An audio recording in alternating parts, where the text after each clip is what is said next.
окупанти збирають ще. Nous devons aider le continent africain. To live with us, the European dream. Good friend of Taiwan. Europe 1, bonjour. Votre revue de presse internationale. Nous sommes d'abord aux États-Unis. Bonjour Aviva Fried. Bonjour. À la une de la presse américaine, une annonce d'Elon Musk sur la destinée de Twitter. Énième rebondissement dans l'histoire sans fin entre Elon Musk et Twitter. La radio publique NPR annonce Elon Musk a dit « J'ai engagé un nouveau PDG pour Twitter », un peu comme si un prophète s'était exprimé. Le Wall Street Journal dévoile, lui, le nom de la future présidente. Il s'agirait d'une femme, Linda Yaccarino, responsable de la publicité chez NBC Universal. Un choix stratégique puisque, selon le quotidien, beaucoup d'annonceurs se sont retirés de Twitter depuis l'arrivée d'Elon Musk. Celui-ci prend donc du recul, mais ne disparaîtra pas pour autant. Le New York Times estime que le milliardaire gardera une main ferme sur le réseau social à l'oiseau bleu. Mais cette décision intervient à un moment stratégique. CNBC rappelle qu'Elon Musk fait face aux critiques de nombreux investisseurs de Tesla, qui estiment qu'il devrait s'occuper un peu plus de ses voitures électriques. Le message a l'air d'être passé et la chaîne d'information économique souligne que l'action Tesla a déjà pris 2%. Nous sommes maintenant au Royaume-Uni avec vous, Élodie Goulesque. Les gros titres de la presse britannique.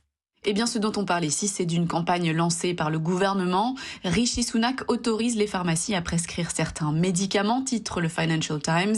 Alors, d'ici la fin de l'année, détaille Forbes, la pilule contraceptive ou encore des traitements pour les infections urinaires ou autres sinusites seront disponibles directement en pharmacie, sans passer par un rendez-vous chez le généraliste.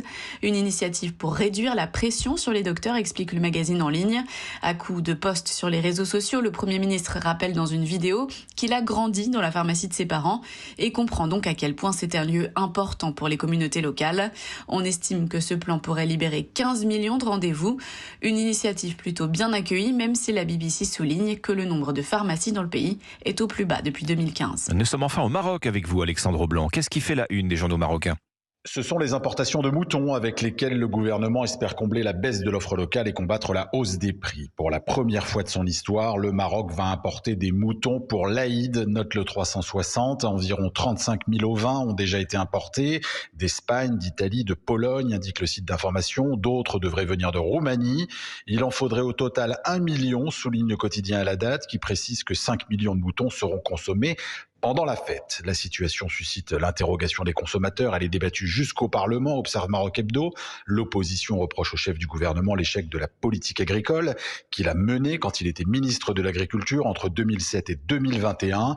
Une politique incarnée par le plan Maroc Vert, rapporte le Desk, un plan qui était précisément censé assurer la souveraineté alimentaire du Maroc.